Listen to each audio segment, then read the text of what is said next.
నమస్కారం వార్తలకు స్వాగతం. ముందుగా ముఖ్యాంశాలు. మంత్రి కోమటిరెడ్డి వెంకటరెడ్డి మీడియా సమావేశం.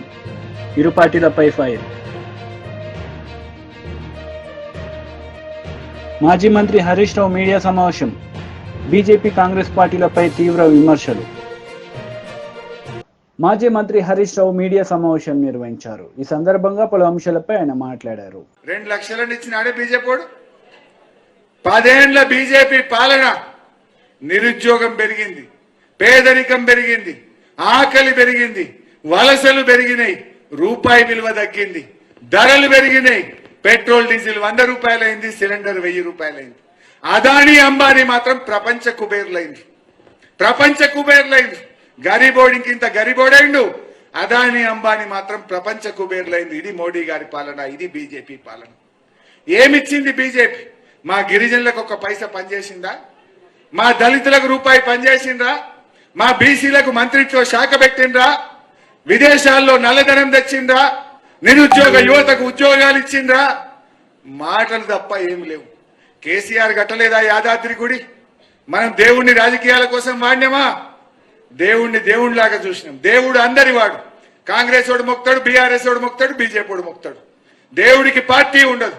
దేవుడు అందరి వాడిగా చూడాలి. నువ్వు పేదలకేం చేసినావు, యువతకేం చేసినావు అనేది మనం చూడాల్సినటువంటి అవసరం ఉంది. ఇవాళ కాంగ్రెస్ వాళ్ళు మేము అంగన్వాడీలో జీతం పెంచుతామన్నారు, సప్పులు లేదు. కస్తూర్బా స్కూల్ టీచర్లను రెగ్యులరైజ్ చేస్తామన్నారు, ముచ్చట్నేప్పు లేదు. అన్ని మాటలే. అవుట్ సోర్సింగ్ వాళ్ళని కూడా పర్మనెంట్ చేస్తామన్నారు, దాని గురించి మాట్లాడే పరిస్థితి లేదు. అంటే ఆ రోజు ఏదో వెనకటికో సామెత ఉంటుంది, 100 అబద్ధాలు ఆడన్నా పెళ్లి చేయమన్నారు వెనకటికి.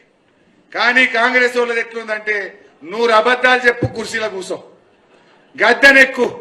ఇది వీళ్ళకి చక్కగా సూట్ అవుతుంది ఈ సామెత. ఎన్ని 420 హామీలు చెప్పారు, 420, కానీ ఏ ఒక్క హామీ అమలవుతున్న పరిస్థితి లేదు. విద్యావంతులు, మేధావులు దయచేసి ఆలోచించండి. కుట్రలు జరుగుతున్నాయి. హైదరాబాద్ ను జాయింట్ క్యాపిటల్ గా ఇంకో 10 ఏళ్లు పెంచుతారట. ఇంకా ఆంధ్రాకు మనకు పొత్తు పెట్టరు, ఒప్పుకుందామా? హైదరాబాద్ ను కేంద్ర పాలిత ప్రాంతం చేస్తారట, ఒప్పుకుందామా? మరి తెలంగాణ తెచ్చిన కేసీఆర్ కో బీఆర్ఎస్ కో మన తెలంగాణ మీద ప్రేమ ఉంటుంది తప్ప ఈ బీజేపీ వాళ్ళకు, ఈ కాంగ్రెస్ వాళ్ళకు ఉండవు. వాళ్ళకి రాజకీయం, వాళ్ళది అధికారం, కానీ మనది తెలంగాణతో పేగు బంధం, తెలంగాణతో ఉద్యమాల బంధం ఈ బీఆర్ఎస్ పార్టీది. మన మానుకోటలో ఆ రోజు బుల్లెట్లు పడుతుంటే కూడా, రక్తాలు గారుతుంటే ఎదురుగా నిలబడ్డది నేను నిలబడ్డా, మీరు నిలబడ్డారు. వీడోడు ఉన్నాడే కాంగ్రెస్ వాడు. ఇటు నుంచి రాళ్ల వర్షం, అటు నుంచి బుల్లెట్ల వర్షం పడ్డది మానుకోటల. బుల్లెట్లు గోళీలు దిగుతున్నా ఎదురుగా పోయినాం, వాళ్ళని ఉరికిచ్చినాం.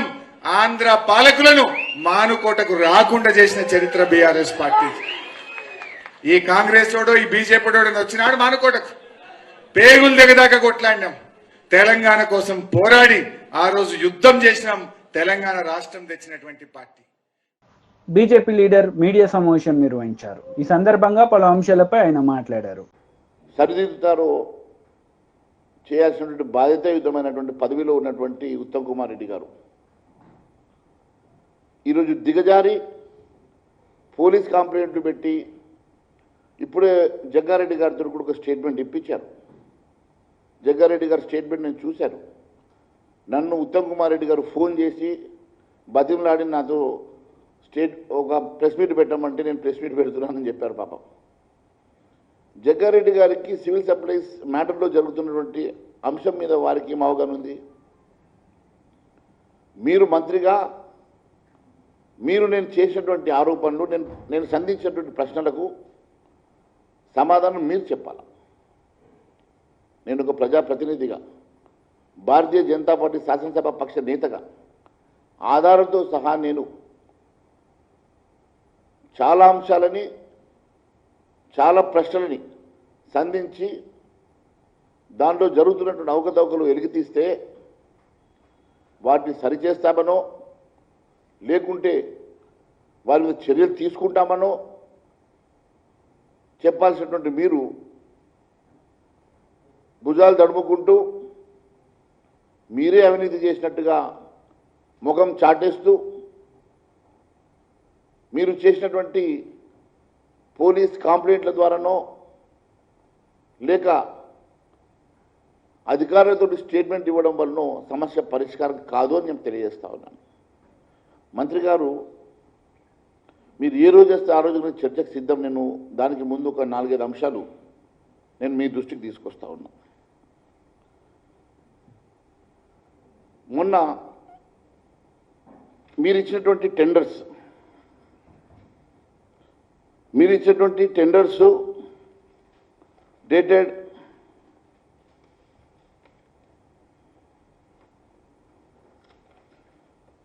25 జనవరి 2024. 25 జనవరి 2024 రోజు మీరు ఫస్ట్ ఒక కమిటీ వేశారు. ఆ కమిటీలో ఏ రకమైనటువంటి జిఓఎంఎస్ నంబర్ 1 25 జనవరి 2024 రోజు ఒక జీవో తీసి మీరు ఏం చెప్పారు? మొత్తం దీంట్లో principal secretary of the government planning department చైర్మన్గా ఉండి మెంబర్స్ ఎవరెవరు ఉండాలి? 5 మెంబర్సు. ఈ కమిటీ ఏమేమి మొడాలిటీస్ ఫాలో చేయాలనో దీంట్లో చాలా స్పష్టంగా గైడ్లైన్ వేసి ఒక కమిటీ వేసి దానికి టెండర్ ప్రాసెస్ చేయాలని చెప్పేసి మీరు చెప్పారు. అదే రోజు మీరు గ్లోబల్ టెండర్ ప్రకటన చేశారు. సేమ్ డే గ్లోబల్ టెండర్ ప్రకటన చేశారు. అదే రోజు మీరు కమిటీ ఎగ్జిక్యూటివ్ చేసి మొడాలిటీస్ ఫామ్ చేసి 5 మెంబర్స్ వేసి ఈ మెంబర్స్ కూర్చొని దాని మీద గైడ్లైన్స్ ప్రిపేర్ చేసి దానికంటూ సమయం అంటూ ఉంటుంది కదా, గ్లోబల్ టెండర్ ఫ్లోట్ చేశారు. అదే రోజు టెండర్ డాక్యుమెంట్ ఫర్ ఈ టెండర్ కోసం కావాల్సినటువంటి ప్యాడీ ప్రొక్యూర్మెంట్ కావాల్సిన ఈ టెండర్ని కూడా అదే రోజు ఇంత పెద్ద గైడ్లైన్స్ తయారు చేశారు. ఒకే రోజు ఇన్ని అంశాలు మీరు తీసుకొచ్చినటువంటి మీరు ఏ ఆలోచనతో ఇవన్నీ మీరు చేశారు? ఒకే రోజులో ఇన్ని ఆలోచనలు మరి రాత్రికి పనిచేశారా, దినంలో పనిచేశారా, ఎక్కడ పనిచేశారో చెప్పాల్సిన బాధ్యత గౌరవ మంత్రి గారి మీద ఉన్నది. దీన్ని పక్కన పెడితే మళ్ళీ మీరు దీంట్లో చాలా సమయాన్ని కూడా మీరు స్పష్టంగా టెండర్స్ని ఏ రకంగా టెండర్స్ ఉండాలో ఇది గ్లోబల్ టెండర్స్ అని చెప్పిన తర్వాత ఈ గ్లోబల్ టెండర్స్ కోసం పార్టిసిపేట్ చేయడానికి పంజాబ్ నుంచి హర్యానా నుంచి కూడా కొంతమంది కంపెనీస్ వాళ్ళు వస్తే ఆ రోజు జలసౌదాలో ఏప్రిల్ 18వ తారీఖు రోజు కొంతమంది రైస్ మిల్లర్లను మీరు పిలిచి ఆ రోజు నెగోషియేట్ చేసిన అంశాలను బయటపెట్టమంటారా? ఆ రికార్డును బయటపెట్టమంటారా? ఏ రకమైనటువంటి డాక్యుమెంటేషన్స్ వాళ్ళకు అష్యూరెన్సెస్ ఇచ్చారో అంశాలను బయటపెట్టమంటారా? మీరే చెప్పాలా. నేను ఇంకా గౌరవం కొద్దీ ఇవేమి కాకుండా నేను చాలా కాంగ్రెస్ నేతలు మీడియా సమావేశం నిర్వహించారు. ఈ సందర్భంగా పలు అంశాలపై వారు మాట్లాడారు. అదే 1 వీక్ 10 డేస్లో పేమెంట్ కూడా వస్తుంది రైతులకు, ఇబ్బంది లేదు. ఇప్పుడు వర్షము రావాలి, వర్షాలు పడాలి, అట్లానే ధాన్యము చెడిపోవద్దు, రైతులు నష్టపోవద్దు. ఇది అధికార పార్టీలో ఉన్న కాంగ్రెస్ పార్టీ నాయకులము మా ప్రభుత్వం కోరుకునేది అదే. జనరల్ ఎవరమైనా అదే కోరుకుంటాం మనుషులం. కాబట్టి అదొకటి మీ గాంధీ భవన్ మీడియా ద్వారా కొంత క్లారిటీ ఇవ్వడం, ప్రభుత్వం ఒక పాలసీ కరెక్ట్గానే పనిచేస్తుంది కాంగ్రెస్ గవర్నమెంట్ అన్నదాన్ని చెప్పడం జరుగుతుంది. అనవసరంగా మరి ఉత్తమ్ కుమార్ రెడ్డి గారిని మరి ఆయన మంత్రి పని ఆయన పనులు ఆయన చేస్తున్నాడు. ఎందుకు ఈ బురద జల్లే కార్యక్రమం మరి ఆయన ఎందుకు ఇబ్బంది పెట్టాలని డిజైన్ చేసింది బీజేపీ వాళ్ళు అనేది నాకు అర్థంగా అయితే లేదు. అదే అట్లాగే ఇప్పుడు రాష్ట్రంలో 3000 మంది పైగా ఉన్న రైస్ మిల్లర్ల నుంచి గతంలో పెండింగ్ ఉన్న కస్టమ్ మిల్లింగ్ బియ్యం మేమే వసూలు, అది కూడా క్లియరే కదా, అది కూడా అంతే కదా, అది క్లియరే ఉంది. ఇప్పుడు అట్లాగే ప్రభుత్వానికి 1000 కోట్ల లబ్ధి కూడా జరిగింది. ప్రభుత్వం ఎక్కడ కూడా అటు రైతులు ఇబ్బంది పడద్దు, రైస్ మిల్లర్లు ఇబ్బంది పడద్దు, ప్రభుత్వానికి బెనిఫిట్ రావాలి. ఈ బెనిఫిట్ ఎవరికి పోతుంది? మళ్ళీ ప్రజలకే పోతుంది, మళ్ళీ రైతులకే పోతుంది. కాబట్టి ఈ పరిజ్ఞానం కూడా మరి ఎందుకు బీజేపీ నాయకత్వానికి రాలేదు అనేది ఒక ప్రశ్న. మరి అట్లాగే ఇప్పుడు ఈ లెక్కలు ఏం చెప్తారో ఏమో అంత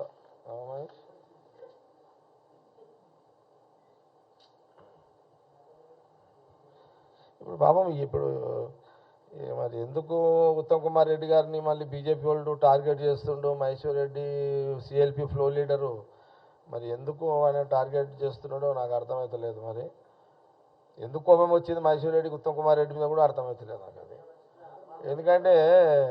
ఎందుకంటే వాస్తవాన్ని కూడా ఉత్తమ్ కుమార్ రెడ్డి చాలా క్లీన్ లీడర్ కదా, వైట్ పేపర్ లాంటి వాడు ఉత్తమ్ కుమార్ రెడ్డి. వైట్ పేపర్ లాంటి వాడి మీద అదేమంటారు ఇంకు చల్లి ఆ వైట్ పేపర్ని ఎందుకు ఖరాబ్ చేయాలని మరి చూస్తున్నారు బీజేపీ నాయకత్వం, ఫ్లో లీడర్ మహేశ్వర్ రెడ్డి గారు. నాకు కన్ఫ్యూజ్ అవుతున్నాను నేను కదా. వైట్ పేపర్ మీద ఎందుకు ఇంకు చల్లుతున్నారు? ఓకే, పాయింట్ క్యాచ్ చేసిరా? వైట్ పేపర్ అంటే ఉత్తమ్ కుమార్ రెడ్డి, ఇంకెందుకు చల్లుతున్నారు? ఎందుకు మరకెందుకు వేస్తున్నారు? మరకలేని పేపర్ మీద మరకెందుకు వేస్తున్నారు? మరకలేని నాయకుడి మీద మరకెందుకు వేస్తున్నారు? మరి ఎందుకు అవసరం లేదు కదా అనేది కాంగ్రెస్ పార్టీ కొంత ప్రశ్నిస్తున్నది, బీజేపీ ఫ్లో లీడర్ని కూడా ప్రశ్నిస్తున్నది. ఇప్పుడు ఎందుకంటే చాలా సీనియర్ నా శాసనసభ్యుడు, 6-7 సార్లు ఎమ్మెల్యే గెలిచిండు, ఆనాడు ఆయన మినిస్టర్గా క్యాబినెట్లో పనిచేసిండు కిరణ్ కుమార్ రెడ్డి గారి గవర్నమెంట్లో ఉమ్మడి రాష్ట్రంలో. మరి సరే అది ఓకే, కానీ పిసిసి అయిపోయింది. కానీ ఇప్పుడు ఒకసారి పార్లమెంటు ఎంపీగా ఢిల్లీలో ఆయన పాత్ర ఏందో మనం అందరం చూసినాము. ఇప్పుడు మినిస్టర్గా major irrigation minister, civil supply విన్నారా? కాబట్టి కొంత దీన్ని కూడా ప్రజలు ఆలోచన చేయాలి. ఈ తెల్ల కాగితం ఇంకు జల్లుతున్న మహేశ్వర్ రెడ్డి గురించి ఆలోచన చేయాలనేది కొంత కాంగ్రెస్ పార్టీ చాలా చెప్తుంది. సరే, ఒకటి క్లియర్ ఏంటంటే ఇప్పుడు Maheshwar Reddy first time flow leader BJP. సరే, యాజ్ ఏ బీజేపీ ఫ్లో లీడర్గా మహేశ్వర్ రెడ్డి ఆయనకు అనుమానం రావద్దు. అనుమానం వచ్చింది, ఆ వచ్చింది ఏదో కొంత చెక్ చేసుకొని మాట్లాడితే బాగుంది. నన్ను ఏదో మాట్లాడాలి కాబట్టి మాట్లాడుతున్నాడు. ఓకే, అంటే ఇప్పుడు floor leader Maheshwar Reddy recognised కోసము ఉత్తమ్ కుమార్ని అటాక్ చేస్తున్నాడా తెలియదు, అది మనకు అదొకటి. ఓకే, సరే, వేరే రాజకీయ విమర్శలు వద్దు. ఎందుకంటే ultimate Congress government and Revanth Reddy CM, cabinet ministers, అందులో టీడీపీ లీడర్ మీడియా సమావేశం నిర్వహించారు. ఈ సందర్భంగా పలు అంశాలపై ఆయన మాట్లాడారు. వీరంటి కారణం జగన్మోహన్ రెడ్డి తాబేదారుగా పనిచేస్తున్న జవహర్ రెడ్డి, వీళ్ళు కారణం. మేము డిమాండ్ చేస్తూ ఉన్నాం, పిన్నెల రామకృష్ణారెడ్డిని హత్యానేరం కింద అరెస్ట్ చేయాలని. ఎందుకు? శేషగిరిరావుని చంపుతానన్నాడు, తల పగలగొట్టాడు, అతను ఎక్కడో దాక్కొని వైద్యం చేయించుకున్నాడు, నిన్న వచ్చి చెప్పాడు ఇక్కడ. నేను ఈ సందర్భంగా ఏం చెప్తానంటే, అక్కడ ఉండేటువంటి ఎస్పీ ఆ మాచర్లలో, అతని పేరు రవిశంకర్ రెడ్డి ఏదో ఉంది పేరు, అతని ఆధ్వర్యంలో ఈ కార్యక్రమాలన్నీ జగన్మోహన్ రెడ్డి చేయించాడు. ఇందులో ఎవరిని అనడానికి లేదు. ముఖ్యమంత్రి డైరెక్షన్లో పల్నాడు కాదు, పొంగనూరు కాదు, చంద్రగిరి కాదు, నరసరావుపేట కాదు, అన్ని చోట్ల కూడా ఈ విధ్వంస రచన జగన్మోహన్ రెడ్డి చేశాడు. ఆయన అలాంటి నిలిపాడు. రాష్ట్రం రావణ రాష్ట్రంలో మారుతూ ఉంటే ఒక మాట లేదు, ఒక పలుకు లేదు, ఒక ఖండన లేదు, ఏం లేదు. ఆయన హ్యాపీగా అక్కడ ఆ దీవుల్లో తిరుగుతూ ఉన్నాడు. నేను ఈ ప్రెస్ మీట్ పెట్టిన కారణం ఏంటంటే, ఎస్సీ ఎస్టీ బీసీ మైనారిటీలు మా పక్షాన ఉన్నారు, మేము వాళ్ళని ఉద్ధరిస్తున్నాం అని చెప్పి అంటున్నారు కదా. ఇతని హయాంలో ఎస్సీ ఎస్టీ బీసీలు ఏ రకంగా హత్య కావబడ్డారో చూపిస్తా, చెప్తా. మొత్తం 6 హత్య కావబడ్డారు. వెలువర్తి మండలం గుండ్లపాడు గ్రామం తోట చంద్రయ్యని హత్య చేశారు. దుర్గి మండలం జంగమేశ్వరపాడు గ్రామం కంచెర్ల జల్లయ్య యాదవ్ అతన్ని హత్య చేశారు. దాచేపల్లి మండలం తంగేడు గ్రామం బత్తుల సుబ్బులు ఇతన్ని హత్య చేశారు. మాచవరం మండలం పిన్నెల్లి గ్రామం ఖాదర్ భాష ఇతన్ని హత్య చేశారు. దుర్గి మండలం జంగమేశ్వరపాడు గ్రామం ఆరెద్దుల కోట యాదవ్ ఇతన్ని హత్య చేశారు. పందింటివారిపాలెం గ్రామం బైలమడుగు పిచ్చయ్య ఇతన్ని హత్య చేశారు. అంటే 6 హత్యలు ఈ పిన్నెల్లి ముఠా సోదరులు కానీ ఆ ముఠా కానీ అంటే పిన్నెల్లి చేయించినటువంటి హత్యలే. ఆ తర్వాత దౌర్జన్యాలు వేధింపులు అవన్నీ 10. దుర్గి మండలం జంగమేశ్వరపాడు గ్రామం ఆవుల మల్లయ్య కంచెర్ల బక్కయ్య కాళ్ళు నరికేశారండి. దుర్గి మండలం ఆత్మకూరు గ్రామం యలమంద రాజా అతని మీద దాడి చేశారు. మాచర్ల మండలం పసుపు వేముల గ్రామం దోసపాటి వెంకటనారాయణ అతని మీద తప్పుడు కేసులు పెట్టి వేధింపులు చేశారు. దుర్గి మండలం తెర్ల గ్రామం అనికిపల్లి ఎలీషాబాబు అతని మీద దాడి చేశారు. మాచర్ల మండలం విజయపూరి సౌత్ దుర్గా ప్రసాద్ అతన్ని తప్పుడు కేసులు పెట్టి వేధింపులకు గురి చేశారు. వెల్దుర్తి మండలం గండ్లపాడు గ్రామం వేముల వెంకటేశ్వర్లు అతనిపై దాడి చేశారు. మాచవరం మండలం మోర్చపాడు గ్రామం కురివేపు నరసింహారావు. మంత్రి కోమటిరెడ్డి వెంకటరెడ్డి ప్రెస్ మీట్ నిర్వహించారు. ఈ సందర్భంగా పలు అంశాలపై ఆయన మాట్లాడారు. అందుకనే భూసేకరణ సమస్య లేకుండా 1-2 చిన్న చిన్న విషయాలు ఉన్నాయి. మన రివ్యూలో దాన్ని కూడా సార్ట్అవుట్ చేయడం జరిగింది. ఈరోజు ఇంత మంచి ఔటర్ రింగ్ రోడ్డుతోనే ఆ రోజు హైదరాబాద్ అభివృద్ధి చెందింది. ఎయిర్పోర్ట్ అక్కడనే కట్టాం. ఒక ప్లాన్ ఉండాలి దేనికన్నా. ఈయనకి ఏం ప్లాన్ ఉన్నది? ఏం ప్లాన్ లేదు. ఒక్క పని చేయలే. అందుకనే ఇవాళ తుక్కు కూడగొట్టిండు. ఏం చేసిన పని ఏంటంటే మద్యం అమ్మకాలు 50,000కు పెంచిండు. మొన్న మద్యం టెండర్లు అసలు నవంబర్లో పిలవాలి, నవంబర్ కాదు డిసెంబర్ మొదటి వారంలో పిలవాలి. కానీ ఔటర్ రింగ్ రోడ్ ఎట్లా అమ్ముకొని మళ్ళీ వస్తామో లేదని చెప్పి కాంట్రాక్టర్లకు ఇచ్చుకొని దోచుకున్న పైసలు వాళ్ళ దగ్గర పర్సెంటేజ్ తీసుకుంటాను కానీ కూలిపోయే కాళేశ్వరం కట్టి వాళ్ళ దగ్గర తీసుకుందామని చెప్పి అవన్నీ బయటపడుతుంది. నిన్న ఎన్డీఎస్ఏ వాళ్ళు రిపోర్ట్ ఇచ్చారు. ఇది రిపేర్ చేసిన మా దగ్గర అంటే మా క్యాబినెట్ మినిస్టర్లకు మాకు దాని మీద రిపోర్ట్ మీద మా అందరికి కూడా నోట్ ఇచ్చాను సీఎం గారు. అవన్నీ కూడా మీకు కూడా ఇస్తాం ఉన్నది కదా. ఆ రిపోర్ట్ కాపీ కూడా మీకు చెప్తాం. వాళ్ళ మేధావులు జియోఫిజికల్ వాళ్ళు వచ్చి మీరు తాత్కాలికంగా రిపేర్ చేసినా ఇవి ఉంటాయని గ్యారెంటీలు. అంటే 3 డ్యాములు కొట్టుకుపోయే ప్రమాదం. 3 డ్యాములు కొట్టుకుపోయినాయి. గత ముందు కన్నెపల్లి పంప్ హౌస్ మునిగిపోయింది. డ్యాములు కొట్టుకుపోయిన తర్వాత ఈ పంప్ హౌస్లు ఏం చేసుకుంటావు? 2 లక్షల కోట్లు ఇంట్రెస్ట్ అంతా మొత్తం పోయినట్టే కదా. ఏం మాట్లాడతారు? చిన్న దానికి ఏమవుతుంది? మధ్యలో 2 పిల్లలు రిపేర్ చేయొచ్చు. అక్కడికి వెళ్ళి దేశంలో ఉన్న మేధావులందరూ వచ్చి గవర్నమెంట్ ఆఫ్ ఇండియా మేము పంపలే, మీరు తాత్కాలికంగా రిపోర్ట్ చేసినా ఉండవు, మాకు నమ్మకం లేదు అని ఖరాఖండిగా రిపోర్ట్ ఇచ్చింది మాకు. మేము చర్చించుకున్న మినిస్టర్లు అందరం మొత్తం నాష్టాన్ని పట్టించి ఇవాళ గ్రాడ్యుయేట్ ఎన్నికల గురించి ఆయన రోడ్ల మీద పోయి తీర్మార్ మల్లన్న మీద కేసులు ఉన్నాయి. ఎందుకు పెట్టిండు కేసులు? నువ్వు దోసుకున్నదంతా ఎక్కడెక్కడ దోసుకున్నావు ఆయన బయట పెడితే ఆయనని కేసుల పాలు చేసి జైలు వేసినావు. మందకృష్ణ మాదిగా మాట్లాడితే ఆయన తీసుకుపోయి లోపల వేసినావు. సరే మందకృష్ణ మాది ఏ పార్టీలో ఉన్నాడు మాకు సంబంధం లేదు. ఆయనని జైలు వేసినావు. ధర్నా చౌక్ ఎత్తేసినావు. మేము ఎప్పుడన్నా పిలిపిస్తే మా ఇళ్ళలోనే హౌస్ అరెస్ట్ చేసిన బొమ్మలను కానీ పిసిసి ప్రెసిడెంట్ కానీ మాలాంటి ముఖ్యుల నాయకులు బయటికి వెళ్ళనియలే.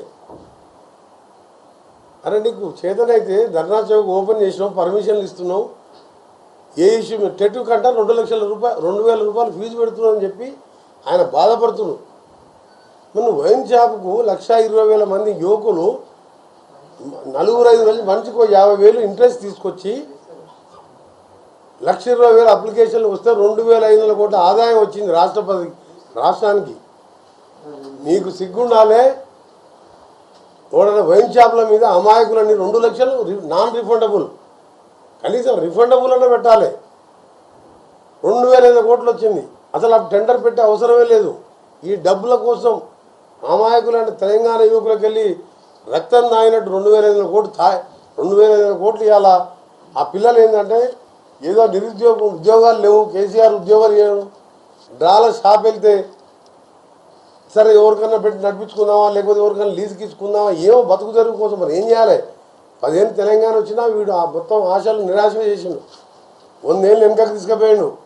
హైదరాబాద్ ఇలా ఫైనాన్షియల్ డిస్ట్రిక్ట్ అన్ని ఎయిర్పోర్టు, మెట్రో ఇంత గట్టి మేము తీసుకొస్తే మొత్తం 100 ఏళ్ల పాటు కోలుకోకుండా విధ్వంసం చేస్తే అప్పుల పాలు చేసి 25,000 కోట్లు వడ్డీ కట్టాలి మీ సంవత్సరానికి. అందుకనే కేటీఆర్ గారు, హరీష్ రావు గారు నిన్న సన్నోట్ల గురించి మాట్లాడుతున్నాం. మేము చెప్పింది ఏంది, మొత్తం కూడా హాస్టళ్ళకి కానీ రేషన్ షాప్ పేదవాళ్ళకి ఇచ్చే బియ్యం ఎక్కడైనా సన్న ఓట్లకే సన్న బియ్యంతోనే మేము వాళ్ళు తినాలి. ధనికులే కాదు పేదవాళ్ళు కూడా క్వాలిటీ అన్నం తినాలి అని చెప్పి మేము ఉచితంగా ఇచ్చే హాస్టల్లో పెట్టి కానీ అన్నీ కూడా రేషన్ షాపులో. అందుకని దానికి ఇస్తానని చెప్పిన తప్ప మేము దొడ్డు ఓట్లకి ఇస్తామని ఏమని చెప్పలే. ఒక స్టార్ట్ చేస్తున్నాం, ఒక స్టెప్పు, దీని తర్వాత ఇస్తాం. మొత్తం నువ్వు అప్లకాలను చేసి 26,000 కోట్లు మా ప్రభుత్వం వచ్చిన 3.5 నెలలే. ఈ 2 నెలలు ఎలక్షన్ కోడే ఉంది. రాష్ట్ర ఆదాయం లేదు. ఎన్నికలప్పుడు ఎవరు కూడా కొత్త పరిశ్రమలు కానీ ఏముండదు. రేపు 6th, 7th, 8th కూడా నేను, శ్రీధర్ బాబు గారు, ఇంకా కొంతమంది ఉన్నత అధికారులు అమెరికా పర్యటన కూడా పోతున్నాం. అక్కడ కొంత పెద్ద పెద్ద కంపెనీ వాళ్ళు వచ్చి తెలంగాణలో ఇన్వెస్ట్ చేయాలి హైదరాబాద్లోని. దాంతోపాటు ఈ తెలంగాణ తెలుగు అసోసియేషన్ సిఆర్టీలో జరగబోయే 25th, 26th జరగబోయే 7th కన్వెన్షన్ కూడా చీఫ్ గెస్ట్గా ఈరోజు నైటు అంటే రేపు ఎర్లీ మార్నింగ్ 4 గంటలకు నేను కూడా అమెరికాకు పోతున్నాం 2 days కోసం. మళ్ళీ 27th రోజు నైట్ వాపసు రావడం జరుగుతుంది. అలాగే ఇప్పటికే మా తీర్మాన్ బలాన్ని గెలిపించాలని మా దగ్గర ప్రచారం కూడా బూత్ లెవెల్లో మన ఎంపీ ఎన్నికలు అప్పుడే ఈ ప్రచారాన్ని కూడా మొదలుపెట్టాం. తప్పకుండా గ్రాడ్యుయేట్ ఎన్నికల్లో వీళ్ళు ఎన్ని మాట్లాడినా ఎవరు లంగలు, ఎవరు దొంగలు, ఎవరు ఎక్సైజ్ దాంట్లో దోసుకున్నారు. వార్తలు ముగించే ముందు ముఖ్యాంశాలు మరోసారి. మంత్రి కోమటిరెడ్డి వెంకటరెడ్డి మీడియా సమావేశం, ఇరు పార్టీలపై ఫైర్. మాజీ మంత్రి హరీష్ రావు మీడియా సమావేశం, బీజేపీ కాంగ్రెస్ పార్టీలపై తీవ్ర విమర్శలు.